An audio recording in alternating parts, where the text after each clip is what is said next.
அஸ்ஸலாமு அலைக்கும். Hi my TV families. இன்னைக்கு நானும் என்னுடைய ஹஸ்பண்டும் நோன்பு திறக்கிறதுக்காக ஒரு ஸ்பெஷலான இடத்துக்கு தான் போகிறோம். டன் டடைன் மெரினா பீச் தான் ஃப்ரெண்ட்ஸ். ஃபர்ஸ்ட் டைம் என்னுடைய லைஃப்பில் நம்ம பீச்சில் போய் நோன்பு திறக்க போகிறேன். எனக்கு ரொம்ப எக்ஸைட்மெண்ட்டாக இருக்குது. எப்படி இருக்குது இந்த எக்ஸ்பீரியன்ஸ் நானும் பண்ணிவிட்டு உங்ககிட்ட நான் சொல்கிறேன். அதுக்கான அரேஞ்ச்மெண்ட் எல்லாமே நாங்கள் ரெடி பண்ணிவிட்டு போனோம். பாருங்கள் ஃப்ரெண்ட்ஸ், நம்ம எத்தனையோ வாட்டி பீச்சுக்கு வந்திருப்போம்.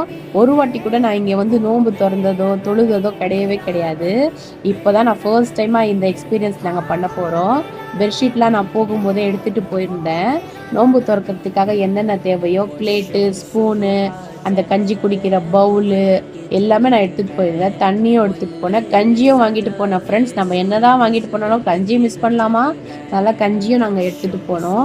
எல்லாமே நாங்கள் அரேஞ்ச் பண்ணி வச்சிட்டு இருந்தோம். இஃப்தியாரிக்காக அந்த ஸ்நாக்ஸ் வந்து நான் உங்களுக்கு நேற்று வீடியோவில் காமிச்சேன் இல்லையா, மண்ணடியில் வாங்கினது எல்லாமே அந்த ஸ்நாக்ஸ் அப்படியே வாங்கிட்டு நாங்கள் பீச்சுக்கு போனது தான். இது சாப்பிட்டோம், நான் எப்படி இருக்குன்னு எல்லாமே உங்களுக்கு சொல்கிறேன்னு சொல்லியிருந்தேன். அதுவும் நான் சொல்கிறேன், வீடியோவை ஸ்கிப் பண்ணாமல் பாருங்கள்.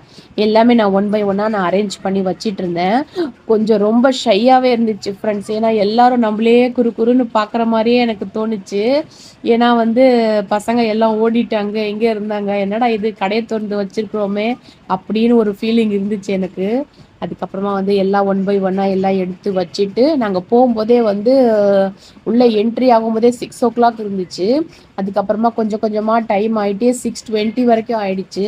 இன்னும் கொஞ்ச நேரத்தில் இருட்டாயிடும். அதுக்குள்ளே நம்மளுக்கு வந்து அந்த வெளிச்சம் இருக்கிற வரைக்கும் நம்ம வீடியோ எடுத்தால் நல்லா இருக்கும். அங்கே வந்து பாங்கு சத்தம் கேட்காது இல்லையா, அதனால நம்ம வந்து அந்த நம்ம அட்டவணையில் இருக்கிற டைமுக்கு ஏற்ற மாதிரி நம்ம நோன்பு திறத்துக்கலான்னு நாங்கள் வந்து டிசைட் பண்ணியிருந்தோம். அதுக்கப்புறமா ஜூஸ் எல்லாம் வாங்கிட்டு போகும்போதே கொஞ்சம் ஐஸ்லாம் எக்ஸ்ட்ராவாக போட்டு தான் நான் வாங்கிட்டு போயிருந்தேன். அதுக்கப்புறமா கஞ்சி வந்து இந்த மாதிரி பாட்டில் எடுத்துகிட்டு போயிருந்தேன். அதுவும் நல்லா பவுலில் போட்டு எல்லாம் அரேஞ்ச் பண்ணி வச்சாச்சு. இனிமேல் தான் நம்ம வந்து இன்ஷால்லா நோன்பு திறக்கலாம் ஃப்ரெண்ட்ஸ். இந்த மாதிரி எக்ஸ்பீரியன்ஸ் நீங்களும் பண்ணியிருக்கீங்களான்னு கண்டிப்பாக என் கூட கமெண்ட்ஸில் ஷேர் பண்ணிக்கோங்க ஃப்ரெண்ட்ஸ். இப்போ துவா கேட்க ஸ்டார்ட் பண்ணலாம். அப்படியே நம்ம ஈரான் மக்களுக்காகவும் நம்ம துவா கேட்கலாம் ஃப்ரெண்ட்ஸ்.